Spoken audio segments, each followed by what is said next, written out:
قابل احترام بزرگوں، عزیز دوستوں اور ساتھیوں، اللہ نے ہمیں جو دین دیا ہے، سب سے بڑا ہمارا قصور یہ ہے کہ ہم نے خود اپنے دین کو نہیں پہچانا اور اس دین کی قدر نہیں کی۔ ہمارا دین ایک ایسا طریقہ زندگی ہے جس میں اللہ کی رضا اور خوشنودی بھی ہے، اور دنیا کی ہماری تمام پریشانیاں اور فکروں اور مسائل کا حل اس کے اندر موجود ہے۔ دنیا میں کسی مذہب کی ایسی تعلیمات نہیں ہیں۔ یہ دین دین فطرت ہے۔ ہمارا مذہب، ہمارا دین، ہمارا اسلام ہم کو ایسی تعلیم نہیں دیتا کہ خالق اور مالک کی عبادت کے لیے دنیا چھوڑ دو، گوشہ نشینی اختیار کر لو، راہب بن جاؤ، بلکہ اس نے ہم کو ایسی معتدل، توازن والی، بیلنس والی تعلیمات عطا فرمائیں کہ ہم زندگی کی تمام سرگرمیوں میں پورے جوش و خروش کے ساتھ شامل رہیں اور اپنے خالق اور مالک کو بھی راضی کریں۔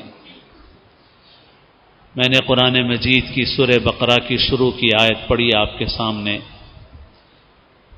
اور وہ شروع کی وہ چند آیتیں وہ پورا خلاصہ ہیں دین کا۔ سورہ فاتحہ میں بندے نے اللہ سے جو ہدایت مانگی تھی، اللہ نے وہ ہدایت قرآن کی شکل میں عطا فرمائی، تو پورا قرآن اس دعا کا جواب ہے، اہدنا الصراط المستقیم۔ پھر اس پورے قرآن میں جو کچھ ہے، گویا اللہ نے اس کا خلاصہ، اس کا نچوڑ اللہ نے شروع کی چند آیتوں میں بیان فرما دیا۔ اسی لیے کبھی عرض کرتا ہوں کہ ہر مسلمان کو یوں تو قرآن مجید سمجھ کر پورا قرآن پڑھنا چاہیے، علماء کی تفسیروں کے ذریعے، ان کے دروس میں شرکت کے ذریعے، لیکن کم سے کم ہر مسلمان سورہ فاتحہ کا معنی مطلب اچھی طرح سمجھ لے، سورہ بقرہ کی ان ابتدائی آیتوں کو اچھی طرح اپنے دل و دماغ میں محفوظ کر لے۔ بندے نے سورہ فاتحہ میں اللہ سے مانگا اہدنا الصراط المستقیم۔ اللہ نے سورہ بقرہ کے شروع میں فرمایا ذالک الکتاب لا ریب فیہ ھدی للمتقین، یہ کتاب ہے شک و شبہ سے بالکل پاک ہے، محفوظ ترین کتاب ہے، اللہ کی نازل کی ہوئی کتاب ہے، اللہ نے اسے محفوظ فرما دیا۔ یہ ہدایت ہے متقیوں کے لیے، الذین یؤمنون بالغیب، جو ایمان بالغیب رکھتے ہیں۔ اللہ نے، اللہ کے پیغمبر نے جو کچھ بتایا ہے اس کو دل سے مانتے اور یقین کرتے ہیں، چاہے وہ آنکھ سے نظر آئے یا نہ آئے، عقل میں آئے یا نہ آئے، مگر اسے مانتے ہیں۔ اپنی دیکھی ہوئی چیز سے زیادہ یقین رکھتے ہیں اس چیز کا جس کی خبر خدا اور اس کے پیغمبر نے دی ہے۔ وَيُقِيمُونَ الصَّلَاةَ، ایمان کے بعد اعمال کا ذکر فرمایا، نماز قائم کرتے ہیں۔ سب سے اہم عمل نماز ہے، جگہ جگہ اس کا حکم ہے۔ قیامت میں سب سے پہلا سوال اس کا ہونے والا ہے۔ مسلمان اور کافر کے درمیان فرق کرنے والی چیز نماز ہے۔ نماز کی فضیلت، اہمیت وہ ہم سب کے علم میں ہے۔ پھر اس کے بعد دوسرا عمل ذکر فرمایا وَمِمَّا رَزَقْنَاهُمْ يُنْفِقُونَ، ہم نے جو کچھ ان کو دیا ہے اس میں سے خرچ کرتے ہیں، انفاق کرتے ہیں۔ آپ اگر ترتیب کو دیکھیں اور غور فرمائیں تو ایمان کے بعد اللہ کی عبادت والا عمل نماز ہے، اور اس نماز سے جوڑ کر اللہ نے جگہ جگہ، اکثر و بیشتر جگہوں پر اللہ نے ان دونوں کو ساتھ ساتھ ذکر فرمایا، جوڑ کر کے ذکر فرمایا۔ کہیں پر ایتاء زکوٰۃ کا لفظ ہے، کہیں انفاق کا لفظ ہے۔ انفاق مانے خرچ کرنا، خرچ کرنا۔ وَمِمَّا رَزَقْنَاهُمْ يُنْفِقُونَ، ہم نے جو کچھ ان کو دیا ہے دنیا میں ہم نے ان کو وقت دیا، زندگی دی، دنیا میں ہم نے انہیں مال دیا ہے، صلاحیتیں دی ہیں، چیزیں دی ہیں، اسباب دیے ہیں، دنیا کے سامان دیے ہیں۔ یہ دنیا اللہ نے پیدا فرمائی ہے، اور یہ سارے ساز و سامان اللہ نے پیدا فرمائے ہیں، دنیا کے یہ سارے وسائل اللہ نے پیدا فرمائے ہیں اور لوگوں کے لیے، مخلوق کے لیے پیدا فرمائے ہیں۔ هو الذی اخرج لعباده وقل من حرم زینۃ اللہ التي اخرج لعباده والطیبات من الرزق، کس نے حرام کر دیا اللہ کی نکالی ہوئی نعمتوں کو، اللہ کی نکالی ہوئی زینت کو؟ اللہ نے جو پاکیزہ روزیاں پیدا کی ہیں اس میں ساری چیزیں شامل ہیں۔ اللہ نے دنیا میں جو وسائل کی نعمتیں اللہ نے پیدا فرمائی ہیں ان کو کس نے حرام کیا؟ اللہ نے ان کو حرام نہیں کیا ہے، اللہ نے ان کو استعمال کرنے کا، ان سے فائدہ اٹھانے کا حکم دیا ہے۔ اور بنیادی طور پر مال ہے جو انسان کو اللہ تعالیٰ دیتے ہیں، اور اس کے علاوہ بھی صلاحیتیں ہیں جو انسانوں کو خاص طور پر عطا ہوتی ہیں۔ وہ جو اللہ نے عطا فرمائی ہیں وہ نعمتیں، مال کی ہوں، اسباب کی، وسائل کی، صلاحیت کی، ان نعمتوں کو وہ دوسروں کو فائدہ پہنچانے کے لیے استعمال کرتے ہیں، مال خرچ کرتے ہیں۔ تو ایمان کے بعد نماز، نماز کے بعد انفاق، اور اللہ نے ایک ہی جگہ ذکر نہیں فرمایا، اور یہ بھی خلاصہ ہے پورے قرآن شریف کا۔ تو ایک مسلمان کو مسلمان بننا ہے تو اسے نماز کو قائم کرنا ہے، نماز قائم کرنے کے بعد انفاق کرنا ہے، خرچ کرنا ہے، زکوٰۃ ادا کرنا کہیے اسے، انفاق فی سبیل اللہ کہیے اسے، یہ کرنا، یہ کرے بغیر مسلمان نہیں ہے وہ، کیسے مسلمان ہو سکتا ہے؟ اللہ نے ہدایت کا جو نسخہ بیان فرمایا اس کا آپ اگر ایمان بالغیب حاصل ہے اور نماز آپ پڑھتے ہیں اور اس کے بعد اللہ نے جو نمبر رکھا ہے آپ اس کو اہمیت نہیں دیتے، اس پر آپ عمل نہیں کرتے، تو آپ کیسے ہدایت یافتہ ہو سکتے ہیں، کیسے مسلمان ہو سکتے ہیں؟ وَمِمَّا رَزَقْنَاهُمْ يُنْفِقُونَ وَالَّذِينَ يُؤْمِنُونَ بِمَا أُنزِلَ إِلَيْكَ وَمَا أُنزِلَ مِن قَبْلِكَ، اور وہ ان سارے احکام پر ایمان رکھتے ہیں جو اے پیغمبر آپ پر نازل کیے گئے ہیں، اور ان تمام پیغمبروں پر ایمان رکھتے ہیں اور ان کی بنیادی تعلیمات جو توحید، رسالت، آخرت سے متعلق ہیں اور مکارم اخلاق سے متعلق ہیں، جو تمام پیغمبروں میں یکساں ہیں، تمام شرائع میں یکساں ہیں، ان ساری اچھی باتوں پر ایمان رکھتے ہیں اور آخرت کا یقین رکھتے ہیں۔ یہ بھی ایک اہم نمبر ہے، اہم جز ہے، یہ اس کے بغیر مسلمان بنتا ہی نہیں ہے۔ آج ہم لوگوں کی زندگیوں میں جو بہت خرابیاں ہیں اور جو بڑے بگاڑ ہیں اور بنیادی بگاڑ ہیں، اس میں سے ایک یہ ہے کہ ایمان بالآخرت ہمارا بہت ہی کمزور ہو گیا ہے، بہت ہی کمزور۔ وَبِالْآخِرَةِ هُمْ يُوقِنُونَ، آخرت کا یقین یہ بڑی اہم چیز ہے، زندگیوں میں تبدیلی لانے والی، انقلاب لانے والی۔ صحابہ کرام کی اس مٹھی بھر جماعت نے دنیا میں انقلاب پیدا کیا۔ حضور پاک صلی اللہ علیہ وسلم نے 23 سال کی مختصر مدت میں انقلاب برپا کر دیا۔ صرف 23 سال ملے حضور پاک صلی اللہ علیہ وسلم کو، مگر 23 سال کے اندر حضور نے دنیا کا نقشہ، جزیرۃ العرب کا نقشہ تبدیل کر دیا اور ایک ایسی جماعت تیار کر دی اور اس جماعت کو کام پہ لگا دیا کہ جس نے اگلے چند برسوں میں، یعنی اتنی مدت تقریباً جتنی حضور پاک کی اس عرصے کی تھی جو نزول وحی کے بعد کا 23 سال کا عرصہ ہے، بس اتنا ہی عرصہ خلافت کا ہے، تقریباً 30 سال کے آس پاس کا۔ تو اس 30 سال کے آس پاس کے عرصے میں صحابہ کرام کی اس مٹھی بھر جماعت نے پوری دنیا میں انقلاب برپا کر دیا۔ وقت کی بڑی بڑی سلطنتیں ان کے سامنے زیر ہو گئی۔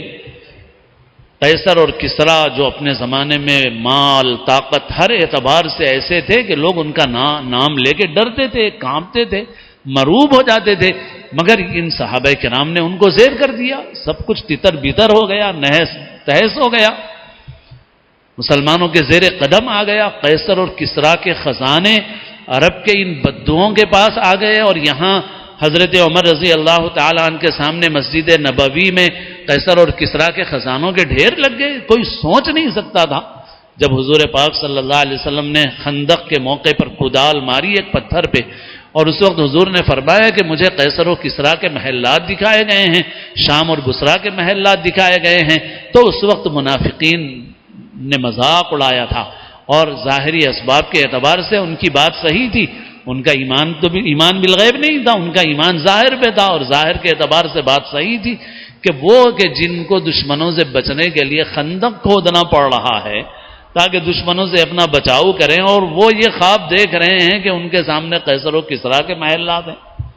وہ ان کے سامنے ان کے قدموں میں آنے والے ہیں، تو منافقین نے مذاق اڑایا، مگر پھر 50 سال 100 سال 200 سال نہیں لگے مسلمانوں کو، صحابہ کرام کی اس جماعت کو صرف 30 برس کا خلافت کا زمانہ ہے جس کے اندر مسلمانوں نے پوری دنیا میں انقلاب برپا کر دیا، انقلاب کی زبردست بنیادیں رکھ دی، اور اس وقت کی جو بڑی طاقتیں تھیں وہ ان کے زیر قدم آ گئیں۔ یہ کرشمہ تھا ان کے ایمان کا،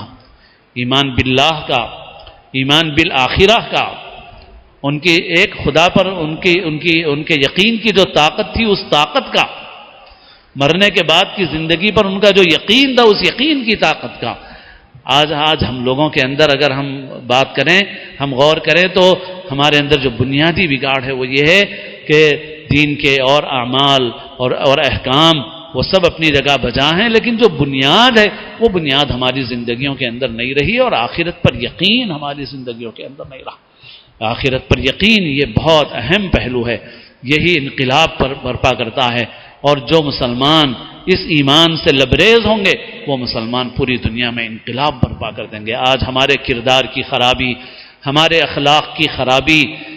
جس سے ہم غیروں کے سامنے غلط نمونہ بن گئے، اسلام کا صحیح نمونہ نہیں پیش کر سکے۔ غیر جہیز لے رہے ہیں تو ہم بھی جہیز لے رہے ہیں، وہ بیویوں کو مار رہے ہیں تو ہم بھی بیویوں کو مار رہے ہیں،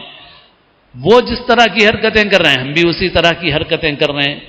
وہ میراث کا مال ہڑپ کر رہے ہیں تو ہم بھی میراث کا مال ہڑپ کر رہے ہیں۔ تو آج ہم ایک غلط نمونہ بنے ہوئے ہیں دنیا کے سامنے، کیوں؟ آخرت پر یقین نہیں ہے ہمارا۔ حضور پاک صلی اللہ علیہ وسلم کے سامنے 2 صحابی آئے، 2 شخص آئے جو ایک مال پر جھگڑ رہے تھے، اور ان دونوں میں سے ہر ایک کا یہ کہنا تھا کہ یہ مال میرا ہے۔ حضور کی خدمت میں پہنچے، حضور چاہتے تو ان کی بات تفصیل سے سنتے اور ان کا تصفیہ فرماتے، یا کسی اور کے حوالے کام فرما دیتے، مثلا حضرت ابو بکر ہیں یا کوئی اور بڑے صحابی ہیں، کہ جاؤ بھائی ان کا مقدمہ سنو اور ان کا تصفیہ کرو، ثبوت دیکھو، گواہیاں دیکھو، ثبوت مل جائیں، گواہیاں مل جائیں تو اس کے مطابق فیصلہ کر دینا، وہ کر سکتے تھے۔ مگر حضور پاک صلی اللہ علیہ وسلم نے فیصلہ کرنے سے پہلے ان کو مفاہمت کی ترغیب دی، اور آپ نے ان کو آخرت یاد دلائی، اور آپ صلی اللہ علیہ وسلم نے فرمایا کہ دیکھو میں تمہارا مقدمہ سن سکتا ہوں، اور ایسا بھی ہو سکتا ہے کہ تم میں سے کوئی آدمی اپنے مقدمے کو زیادہ اچھے انداز سے پیش کر دے، اور اس کی زبان زیادہ اچھی ہو، اس کے پیش کرنے کا انداز زیادہ اچھا ہو، اور اس پیش کرنے کے اچھے انداز کی وجہ سے میں اس کی بات کو صحیح سمجھ لوں اور اس کے حق میں فیصلہ کر دوں۔ لیکن اگر میں نے دیا تب بھی یہ اس کے لیے حلال نہیں ہے۔ آج ہماری عدالتوں میں کیا ہو رہا ہے؟ آج ہماری عدالتوں میں کیا ہو رہا ہے؟ آج وکیل اپنی صلاحیت کی بنیاد پہ جھوٹ کو سچ ثابت کر دیتا ہے، ناحق کو حق ثابت کر دیتا ہے۔ تو بہرحال حضور پاک صلی اللہ علیہ وسلم نے ان دونوں سے کہا کہ دیکھو اگر میں تمہاری بات سنوں اور فیصلہ کروں تو ہو سکتا ہے یہ بھی ممکن ہے کہ تم میں سے خود کو پیش کرنے میں دوسرے کے مقابلے میں زیادہ مضبوط ہو، اور وہ اپنی حجت زیادہ اچھے طریقے سے پیش کر دے اور میں اس کے فیصلہ کر دوں، مگر حقیقت میں وہ اس کا حق نہ ہو۔ فَإِنَّمَا أَقْطَعُ لَهُ قِطْعَةً مِّنَ النَّارِ، تو سن لو کہ میں اس کو آگ کا ٹکڑا دے رہا ہوں۔ حضور اپنے متعلق فرما رہے ہیں، حضور فیصلہ فرما دیں، پھر بھی حضور فرما رہے ہیں کہ میں اسے آگ کا ٹکڑا دے رہا ہوں، تو اس لیے سوچ سمجھ لو تم، میں چاہو تو فیصلہ کر دوں تمہارا۔ تو آخرت پر یقین جو ان کی زندگی کے اندر تھا اس کو ہم اس واقعے سے سمجھیں کہ جب حضور پاک صلی اللہ علیہ وسلم نے اتنا فرما دیا کہ انما اقطع له قطعة من النار، تو ان میں سے ہر شخص یہ کہتا تھا کہ اب یہ مال مجھے نہیں چاہیے، سرے سے نہیں چاہیے، دونوں یہی کہتے تھے۔ تو پھر حضور نے فرمایا کہ اچھا ایک کام کرو، اس مال کو 2 حصوں میں تقسیم کر لو، اور قرعہ ڈال کر دونوں ایک ایک حصہ لے لو، اور ایک دوسرے کو معاف کر دو کہ اگر میرا حق تمہارے پاس آیا تو میں نے تمہیں معاف کر دیا، اور دوسرا بھی یہی کہہ دے کہ میں نے معاف کر دیا، اور اس طرح سے حضور نے تصفیہ فرما دیا۔ یہی ہے وہ چیز، آخرت پر یقین، یہ ایک باکردار قوم کو زندہ کرتا ہے۔ لیکن ہم کتنے کردار سے محروم ہو گئے ہیں، کتنے اخلاق سے محروم ہو گئے ہیں، ہماری تجارت کیسی ہے، ہماری معاشرت کیسی ہے، ہم اپنے بیوی بچوں کے ساتھ کیسے ہیں، ہم اپنے معاشرے اور ماحول میں کیسے ہیں، ہم دوسروں کا کتنا لحاظ رکھنے والے ہیں، ہمیں مال چاہیے اللہ کے رسول صلی اللہ علیہ وسلم نے جیسے فرمایا کہ یأتی علی الناس زمان لا یبالی المرء ما اخذ من امن الحلال ام من الحرام، لوگوں پر ایسا زمانہ آئے گا کہ آدمی کو کوئی پرواہ نہیں ہوگی کہ کہاں سے آ رہا ہے، حلال سے یا حرام سے، بس اسے مال سے مطلب ہوگا کہ مال لاؤ مال لاؤ مال لاؤ۔ تو آج ہماری یہ صورتحال ہو گئی ہے، آخرت پر یقین نہیں۔ پھر آگے اللہ تعالیٰ نے ارشاد فرمایا ان سب صفات کو ذکر کرنے کے بعد اولئک علی ھدی من ربہم واولئک ھم المفلحون، یہ لوگ ہیں جو اپنے رب کی طرف سے ہدایت پر ہیں۔ اہدنا الصراط میں آپ نے اہدنا الصراط المستقیم میں دعا مانگی تھی، اللہ نے اس دعا کا جواب عطا فرما دیا، ھدی للمتقین۔ پھر اللہ نے ساری صفات ذکر کر کے پھر آخر میں مہر لگا رہے ہیں اللہ تعالیٰ اور فرما رہے ہیں اولئک علی ھدی من ربہم، یہ وہ لوگ ہیں جو اپنے رب کی طرف سے ہدایت پر ہیں۔ خدا نے سند دے دی ان کو، اللہ نے سند دے دی ان کو، اور پھر آگے اور بڑی سند اور خوشخبری وَأُولَئِكَ هُمُ الْمُفْلِحُونَ، اور یہی لوگ ہیں جو فلاح اور کامیابی پانے والے ہیں، اور اس میں حصر بھی ہے، یہی ہیں بس، ان کے علاوہ کوئی نہیں ہے۔ اولئک علی ھدی من ربہم واولئک ھم المفلحون، یہی ہیں جو فلاح اور کامیابی پانے والے ہیں۔ اللہ تعالیٰ نے ان کو فلاح اور کامیابی کی خوشخبری عطا فرما دی۔ یہ ہے مختصر خلاصہ پورے قرآن مجید کا گویا،